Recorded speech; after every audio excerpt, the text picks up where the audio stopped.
Hello बच्चों। तो बहुत काफ़ी दिनों के बाद मैं वीडियो बना रहा हूँ, क्योंकि बहुत दिनों के बाद कम से कम 5-6 दिन हो गया अपलोड किए हुए और नहीं अपलोड किया था। तो आज मैं वीडियो बना रहा हूँ आपके लिए काफ़ी इम्पोर्टेंट क्वेश्चन, जिसमें आपको बहुत ही काफ़ी हेल्प मिलेगी। तो चलिए क्वेश्चन शुरू करते हैं। अगर आप कम्बल चादर ओढ़ के या सोए हुए बैठे हुए हैं और कहीं चलते फिरते रह रहे हैं, तो वहीं रुक जाइए और घर चले जाइए। घर जाने के बाद आपको करना क्या है, कॉपी उठाना है। कॉपी उठाना और पेन पेन उठाना है।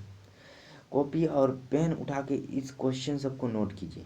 बैठ के कुछ नहीं करना है, नोट कीजिए। आपको 1 महीना में नहीं, आपको टॉपर बना दिया तो उसके बाद बोलिएगा। चलिए क्वेश्चन शुरू करते हैं।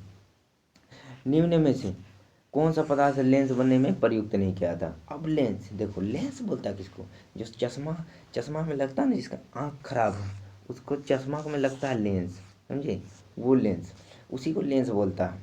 और कैमरा में भी देखे होंगे, DSLR में फ़ोटो खिंचाते होंगे आप लोग का, नौजवान तो है ये हैं, इसलिए उस लेंस का बात कर रहे हैं। तो उस लेंस जो नहीं होता ना, नहीं बनता, वो देखिए जल से तो बनता है, मतलब जल से रिएक्शन होता है। अब बोलिएगा जल से कैसे बनता है, ये जल से रिएक्शन होता है, जिसमें कांच कांच से बनता है, प्लास्टिक प्लास्टिक से बनता है, और मिट्टी मिट्टी से नहीं बनता है। तो इसका जो राइट आंसर हो जाएगा option number D right answer हो जाएगा। चलिए क्वेश्चन नंबर 2।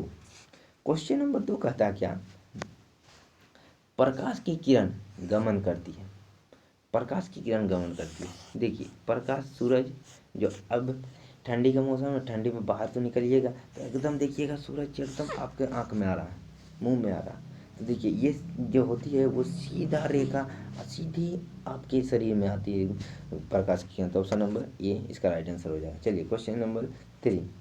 क्वेश्चन नंबर 3 कहता है क्या, यदि अपतन कोण 60 डिग्री है तो परावर्तन कोण का मान क्या होगा। परावर्तन कोण का मान, देखिए अपतन कोण 60 डिग्री तो परावर्तन कोण भी 60 डिग्री, अपतन कोण 30 डिग्री तो परावर्तन कोण भी 30 डिग्री। कोई भी जब अपतन कोण 60 डिग्री हो तो अब परावर्तन कोण 30 डिग्री होगा, बराबर होगा, इक्वल होगा, समझे, इक्वल होगा। तो इसीलिए अभी इसमें तो पक्का हो गया आपका। चलिए क्वेश्चन नंबर 4। क्वेश्चन नंबर 4 देखिए, यदि देखिए पानी पानी में असंतुलित, क्वेश्चन नंबर गलत है। डूबे हुए पेंसिल टेढ़ी पत्ती होता है, मतलब एक डिब्बा ले लीजिए शीशा का, इसमें पानी भर दीजिए, एक, और एक पेंसिल यहाँ से गिराइए तो आपको लगेगा क्या, टेढ़ा, यहाँ टेढ़ा दिखेगा, लग रहा है टेढ़ा है, लेकिन नहीं ये सीधा है। तो ये दिखाई देता है ना हमारे आँख में, तो वो परावर्तन के कारण होता है, अपरिवर्तन के कारण होता है। चलिए ऑप्शन नंबर ए। Question number 5।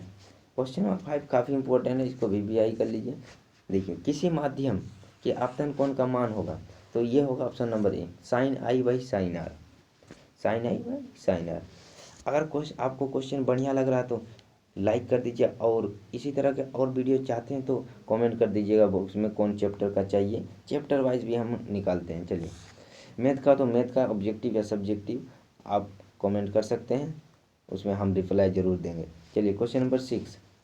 क्वेश्चन नंबर 6 क्या कहता है, निर्वात की प्रकाश की चाल। प्रकाश की चाल अभी बताए थे आपको, सूरज अभी सीधा सीधी जा रही थी, अब इस प्रकाश की क्या है, मतलब रनिंग कितना फास्ट करता है, तो ये 3 लाख में करता है। 3 लाख मतलब 3 गुना 10 पे पावर 8 मीटर सेकेंड, समझे। ऑप्शन नंबर ए इसका राइट आंसर हो जाएगा। चलिए क्वेश्चन नंबर 7। क्वेश्चन नंबर 7 क्या कहता है, मानव नेत्र अभिनेत्र लेंस की फोकस दूरी, अभिनेत्र लेंस की फोकस दूरी को समयोजित, मतलब अपनी तरह खींच लेता है, दूरी पर की फोकस कर सकता है, ऐसा होना क्या कारण है। तो देखिए फोकस कर लेता है समयोजित, ये क्वेश्चन देखिए, समयोजित मतलब संयोजन, कुछ नहीं तो होना, समयोजित मतलब समझना, ये राइट आंसर हो जाएगा, option number B right answer हो जाएगा। चलिए क्वेश्चन नंबर 8। क्वेश्चन नंबर 8 क्या कहता है, नेत्र के आगे का भाग उभरा हुआ था, मतलब आपका पिपनी जो होता है ना, आँख में होता है ऐसे ऐसे ऐसे, आगे का भाग उभरा हुआ था, उसको क्या कहते हैं। तो देखिए उसको जो कहते हैं ना, कॉर्निया कहते हैं, कॉर्निया कॉर्निया कहते हैं, समझे। तो कॉर्निया हो गया इंग्लिश में ना, इसको हिंदी में क्या कहते हैं, हिंदी में कहते हैं स्वच्छ मंडल। तो स्वच्छ मंडल, और ये देखिए कॉर्निया लिखा हुआ भी है, बताओ ऑप्शन नंबर सी इसका राइट आंसर हो जाएगा, दोनों कोर्निया स्वच्छ मंडल। चलिए क्वेश्चन नंबर 9। क्वेश्चन नंबर 9 क्या कहता है? नेत्र गोलक मतलब नेत्र गोलक मतलब आँख का जो ये भाग है ना, आँख में काला जैसा रहता है, हाँ, ये आँख का जो भाग है लंबा हो जाता है, मतलब ये लंबा हो जाता है, तो कौन सा दृष्टि दोष उत्पन्न होता है? कौन सा दृष्टि दोष उत्पन्न होता है? तो ये जो होता है ना, ये होता है निकट दृष्टि दोष के कारण। लंबा होना मतलब निकट दृष्टि, छोटा छोटा होना मतलब दीर्घ दृष्टि दोष। तो लंबा पूछेगा तो निकट दृष्टि दोष में क्लिक कर दीजिएगा, और छोटा पूछेगा तो दीर्घ दृष्टि दोष में करिएगा। चलिए क्वेश्चन नंबर 9 खत्म हुआ। क्वेश्चन नंबर 10 देखिए, अवतल लेंस। अवतल लेंस द्वारा किस दृष्टि दोष को दूर किया जाता है? अवतल लेंस के द्वारा किस दृष्टि को दूर किया जाए? देखिए अवतल लेंस होता है वो निकट दृष्टि दोष को दूर किया है। जैसे आप खड़ा है, ये कुछ दूर पर रखी वस्तु दिखाई देता है नहीं, तो जो होता है ना, देखिए निकट दृष्टि मतलब दूर, निकट की वस्तु को दिखाई देगा, निकट की वस्तु को दिखाई देगा, लेकिन दूर की वस्तु को नहीं दिखाई देगा, उसे निकट दृष्टि दोष कहते हैं। अब दीर्घ दृष्टि दोष किसे कहते हैं? दीर्घ दृष्टि देखिए निकट की वस्तु को नहीं दिखाएगा, लेकिन दूर की वस्तु को दिखाई देगा, इसका अपोजिट उल्टा होता है। चलिए क्वेश्चन नंबर 10 खत्म हो। Question number 11। Question number electron कहता है कि एक इलेक्ट्रॉन पर कितना आवेश होता है, मतलब कितना चार्ज होता है। आवेश को इंग्लिश में होता है चार्ज।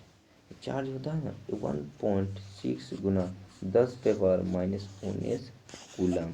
सी, कूलम को सी से डिनोट करते हैं, सी। तो अगर कूलम की जगह में आपको सी दिया होगा तो ऑप्शन नंबर सी में के लिए 19 माइनस का 19, ये ध्यान दीजिएगा कि यहाँ पर माइनस है, यहाँ पर माइनस का 19 ऊपर में पावर में। चलिए क्वेश्चन नंबर ए इसका राइट आंसर हो जाएगा। चलिए क्वेश्चन नंबर 12। देखिए इसका हम बताते हैं, देखिए 6 है यहाँ पर, इस शॉर्ट ट्रिक इसका बताते हैं। अगर 2 3 6 दिया होगा तो 6 है, यहाँ पर इसको ऐड कर दीजिए, तो 3 प्लस 2 5। इसका डिफरेंस कितना? 1 है, 2 और 1 डिफरेंस इसमें प्लस कर दीजिए 1, तो हो गया 6, और यहाँ पर 6 है, ये 6 इक्वल 6, तो कट किया जाएगा 1। इसका ऑप्शन नंबर ए इसका राइट आंसर हो जाएगा, ओम ओम। और ऐसा नहीं कीजिएगा तो इसका एक सूत्र है, सूत्र क्या है देखिए, प्रतिरोधक प्रतिरोधक को पासवर्ड क्रम में जोड़ने का समतुल्य पद। पासवर्ड क्या होता है? तो 1/R1 plus 1/R2 plus 1/R3। ठीक है, R1 क्या होगा? 2 के पावर में 1 प्लस R2 क्या 3 प्लस 1/6। इसका एलसीएम लीजिएगा, इसका जो एलसीएम होगा 6 होगा, 6 होगा। आइए देखिए 2 तिया 6 प्लस 3 दूना 6 प्लस 6 का 6 हो गया, तो हो गया क्या 6 प्लस 6, ऑप्शन नंबर 1 ओम हो जाएगा। तो प्रतिरोधक का एसआई मात्रक होता है वो ओम में होता है, देखिए ये ओम है, तो ऑप्शन नंबर ए इसका राइट आंसर हो जाएगा। चलिए क्वेश्चन नंबर 13। क्वेश्चन नंबर 13 क्या कहता है? फ्यूज।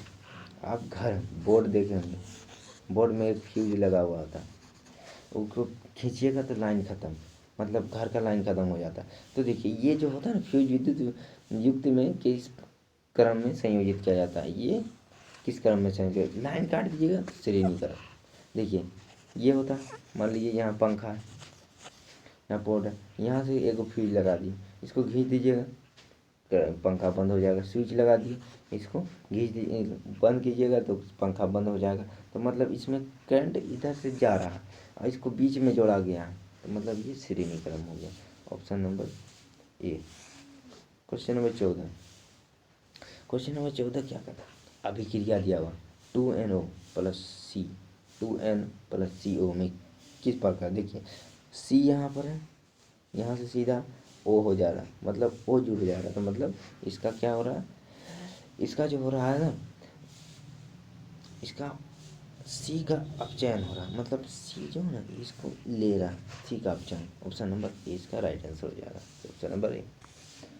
देखिए क्वेश्चन नंबर 5। बुझा हुआ चूना का रासायनिक सूत्र आता है, बुझा हुआ चूना का रासायनिक सूत्र आता है क्या? OH2। ये देखिए question option number C right answer हो जाएगा। चलिए क्वेश्चन नंबर 16।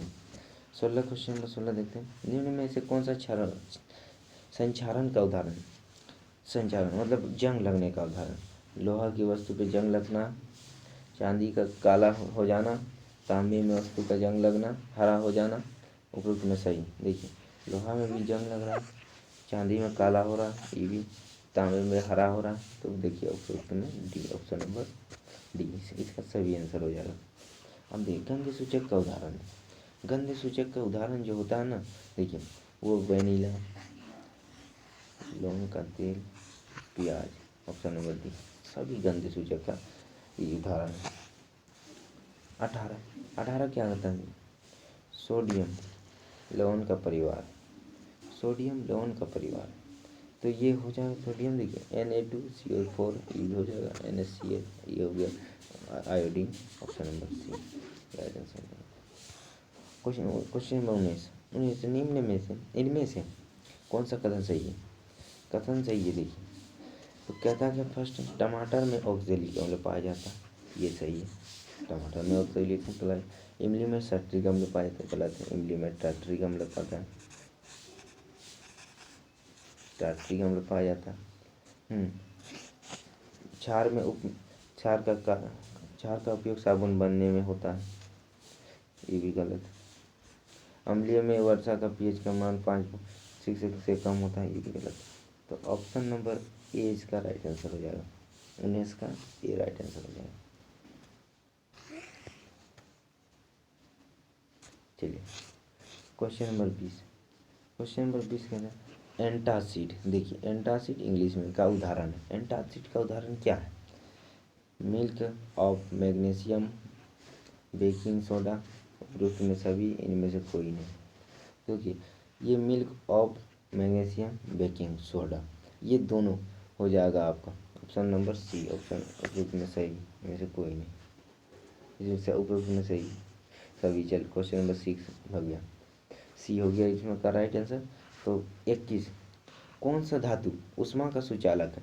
कुचालक, आप देखिए धातु कुचालक और सुचालक में क्या है?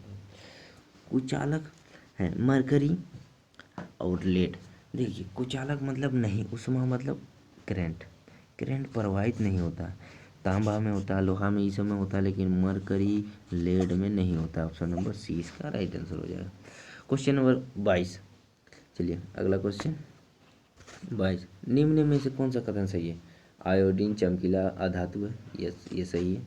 हीरा सबसे कठोर पदार्थ है, ये भी सही है। गैलियम और सोडियम का गलनांक बिंदु कम है, कुचालक है। गैलियम और सोडियम का गलनांक बिंदु, तो ऑप्शन नंबर हीरा कठोर है। तो इनमें से कौन सा कथन असत्य मतलब गलत है? असत्य, यहाँ देखिए असत्य लिखा, तो ऑप्शन नंबर सी इसका राइट आंसर हो जाएगा। गैलियम सोडियम का गलनांक बहुत ही कुचालक है, अधिक होता है, सुचालक है। चलिए ऑप्शन नंबर सी। इनमें से कौन सा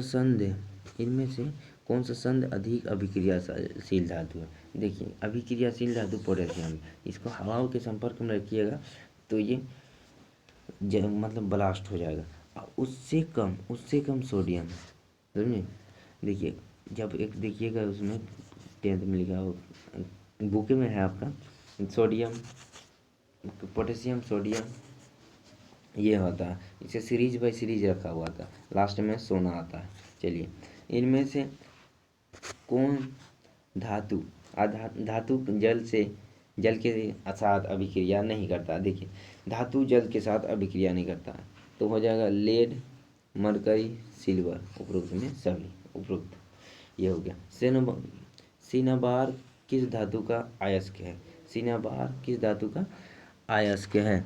तो ऑप्शन नंबर ए इसका हो जाएगा राइट आंसर, मरकरी का है। इनमें से कौन सा ऑक्सीकरण का उदाहरण है? ऑक्सीकरण का उदाहरण जो हो जाएगा ऑप्शन नंबर डी, क्षारीय पोटेशियम, ये भी हो जाएगा, अम्लीकृत पोटेशियम, ये भी हो जाएगा। चलिए क्वेश्चन नंबर 27 देखें, आपको हम एक क्वेश्चन होमवर्क देंगे, क्योंकि होमवर्क जरूरी है, होमवर्क नहीं कीजिएगा तो क्या कीजिएगा।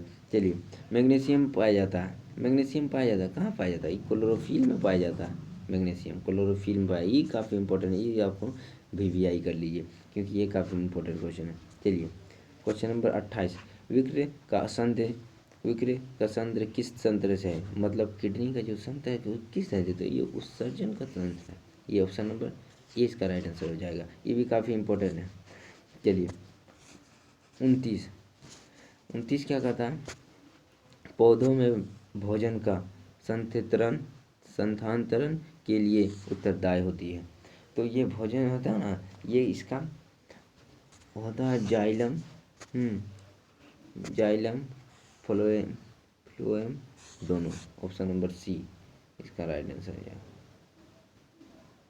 ओहो सॉरी, ऑप्शन नंबर ए इसका जाइलम होगा, ये नहीं होगा, ये गलत, ये हो जाएगा। ऑप्शन नंबर ए इसका राइट आंसर हो जाएगा। चलिए आखिरी क्वेश्चन, एक क्वेश्चन और को देखते हैं। थायरोक्सिन का क्षरण के लिए कौन सा सत्य आवश्यकता है? तो ये आयोडीन, मतलब थायरोक्सिन खांसी जो होता है ना, गला फूल जाता है, वो आयोडीन की कमी से होता है, तो हो जाएगा ऑप्शन नंबर बी। चलिए क्वेश्चन एक होमवर्क में रख लीजिए, क्वेश्चन नंबर 31, ये आपको होमवर्क में, कौन सा पादप हार्मोन पत्तियों को मुरझाने के लिए उत्तरदायी है? ये आपके लिए होमवर्क, कमेंट बॉक्स में इसका आंसर दीजिए। और वीडियो पसंद आए तो आपको लाइक करना नहीं छोड़ना, शेयर करना नहीं छोड़ना है, क्योंकि आपको दोस्त के लिए भी बढ़िया हो जाएगा और स्टूडेंट के लिए बढ़िया होगा, क्योंकि इस तरह के और मज़ेदार वीडियो और बढ़िया तरीके से समझाने के लिए और वीडियो लेके आ रहा हूँ। और अभी तक चैनल को सब्सक्राइब नहीं किया तो चैनल को सब्सक्राइब कीजिए, क्योंकि आपका टाइम बहुत कम है और पढ़ना ज़्यादा है। क्योंकि अभी नहीं पढ़िएगा, अभी चीटिंग भी नहीं होता। आप तो सोचिएगा चीटिंग करके पास हो जाएंगे क्या, लेकिन नहीं, अभी कड़ैती हो गया, पूरा कड़ा कर दिया है। स्कूल कॉलेज में सभी जगह हम भी एग्ज़ाम दिए बीटेक का, उसका भी कड़ा कर दिया है। तो इसीलिए हम बोल रहे हैं कि आप सभी के लिए मैं बता रहा हूँ कि आप पढ़िए हमारे चैनल पे, और नहीं पढ़ना है तो कॉपी में लिख लीजिए। और रात 2 बजे, मतलब देखिए पढ़ने का टाइम कब होता है, देखिए सवेरे, देखिए आप तो मोबाइल चलाते हैं, PUBG खेलते हैं, सब कोई खेलते हैं, तो आप सो जाते हैं क्या 12-1 बजता है, लेकिन नहीं, आप गलत टाइम, आप सोइए 9 बजे, हम बताते हैं 9 बजे सोइए। आपको उठना, अभी तो बोले ठंडी लग रहा है, कब सवेरे, कम से कम 4 बजे उठ जाना है। 4 बजे उठ जाके उसको रिवीजन, जो कॉपी में लिखे ना, अभी क्वेश्चन लिखे उसको रिवीजन करना है, रट्टा मारना है, जिसको रट्टा बोलता है। ऐसे समझ नहीं आएगा जब तक रट्टा नहीं मारिएगा तो। और मैथ का देखिए, मैथ जो होता है वो रट्टा मारने का नहीं होता, उसको रिवीजन किया जाता है। और मैथ का वीडियो लाएंगे हम इंशाल्लाह और अच्छी तरह से। चलिए आज का वीडियो समाप्त हुआ। और देखिए ये बता दीजिए, और आलसीपन दूर कीजिए। चलिए।